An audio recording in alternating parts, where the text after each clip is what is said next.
Bismillahirrahmanirrahim. Assalamualaikum warahmatullahi wabarakatuh. Alhamdulillahirrabbilalamin. Wassalatu wassalamu ala sayyidil mursalin wa ala alihi washabihi ajmain amma ba'du. Halo adik-adik kelas 5. Bagaimana kabarnya hari ini? Alhamdulillah, luar biasa. Allahu Akbar. Yes. Oke, semoga kita semua selalu dalam lindungan Allah dan keberkahan Allah Subhanahu wa taala. Amin ya rabbal alamin. Baik, adik-adik yang solih-solihah, pada pertemuan kali ini kita akan belajar mengenai bab 4, yaitu hidup lapang dengan berbagi pada submateri infak. Agar ilmu yang kita dapatkan bermanfaat, maka sebelum belajar marilah kita berdoa. Berdoa mulai. A'udzu billahi minasyaitonir rajim. Bismillahirrahmanirrahim. Raditu billahi rabba wa bil islami dina wa bi Muhammadin nabiyyan wa rasula. Rabbi zidni ilma warzuqni fahma. Kami ridho Allah sebagai Tuhanku, Islam sebagai agamaku, dan Nabi Muhammad sebagai Nabi dan Rasul. Ya Allah, tambahkanlah kepadaku ilmu dan berikanlah aku pengertian yang baik. Pada pembelajaran hari ini, capaian pembelajarannya yaitu peserta didik memahami puasa sunnah, zakat, infak, sedekah, hadiah, makanan dan minuman yang halal dan haram. Namun pada poin hari ini kita lebih belajar kepada infak. Adapun tujuan pembelajarannya, setelah mengikuti kegiatan pembelajaran, 1. Peserta didik dapat menjelaskan konsep infak. 2. Peserta didik dapat memahami perbedaan antara infak dengan zakat. 3. Peserta didik dapat menyebutkan dalil-dalil Al-Quran dan hadis yang berkaitan dengan infak. 4. Peserta didik mampu mengidentifikasi manfaat infak bagi diri sendiri dan orang lain. Nah, adik-adik soleh-solihah, pernahkah kalian mendengar kata infak? Apakah arti infak? Baik, infak menurut bahasa, yaitu kata infak berasal dari bahasa Arab. Anfaqo yunfiku infak, yang artinya membelanjakan atau menafkahkan harta. Sedangkan infak menurut istilah yaitu menafkahkan atau membelanjakan sebagian harta benda yang dimiliki di jalan yang diridhoi oleh Allah Subhanahu wa taala untuk suatu kepentingan. Apa saja kepentingan itu? Misalnya, menginfakkan harta untuk pembangunan masjid, madrasah, jalan, untuk dakwah Islam, dan kepentingan lain yang tidak bertentangan dengan ajaran Islam. Nah, pada pertemuan sebelumnya kita sudah pernah membahas zakat. Sekarang, adik-adik tahu tidak apa perbedaan infak dengan zakat itu?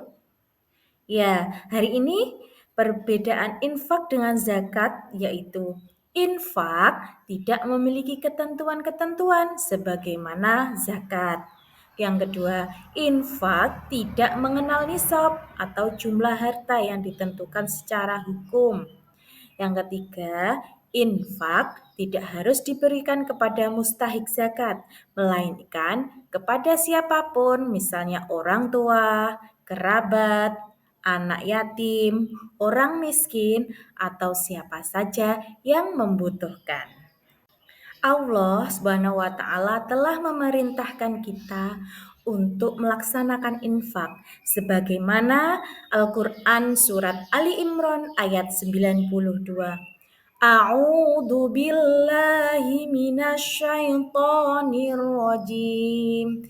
Bismillahirrahmanirrahim. Lan tanalul birra hatta tunfiqu mimma tuhibbun wa ma tunfiqu min syai'in fa innallaha bihi alim. Artinya, kamu tidak akan memperoleh kebajikan sebelum kamu menginfakkan sebagian harta yang kamu cintai dan apapun yang kamu infakkan. Tentang hal itu, sungguh Allah Maha Mengetahui. Nah, dari ayat tersebut, kita diperintahkan untuk melaksanakan infak. Adapun dalam melaksanakan infak, kita memberikan harta kita yang baik kepada orang lain. Jangan memberikan harta atau sesuatu yang sudah kita tidak inginkan lagi. Adapun hukum dalam melaksanakan infak ada 4, yaitu yang pertama sunnah. Apabila memiliki kelebihan harta dan kita mampu menginfakkannya. Hukum yang kedua yaitu wajib apabila yang menerimanya adalah mereka yang sangat membutuhkan. Yang ketiga, hukumnya makruh apabila harta yang diberikan tidak dimanfaatkan atau diberikan kepada mereka yang mampu. Yang keempat, hukumnya haram apabila harta yang diberikan dipergunakan untuk perbuatan yang tercela yang dilarang oleh Allah Subhanahu wa taala. Kemudian, apa saja sih hal-hal yang harus diperhatikan dalam mengeluarkan infak? Yaitu yang pertama, mengeluarkan infak sesuai kemampuan kita. Yang kedua, hindari sifat berlebihan atau tabzir. Yang ketiga, memperhatikan agar hak-hak yang lebih penting tidak terabaikan. Yang keempat, menunaikan hal utama terlebih dahulu, seperti menafkahi hidup keluarga. Lalu, apa saja manfaat dan hikmah kita melaksanakan infak itu? Ada banyak sekali adik-adik solih-solihah, yaitu yang pertama, mendekatkan diri kepada Allah Subhanahu wa taala. Yang kedua, mendapat kebaikan dari orang yang banyak. Yang ketiga, memperoleh doa dari malaikat. Yang keempat, Allah melipat gandakan pahala bagi kita yang melaksanakan infak. Yang kelima, Allah melapangkan rezeki orang-orang yang melaksanakan infak. Yang keenam, meringankan kesulitan orang lain. Yang ketujuh, mempersiapkan bekal akhirat.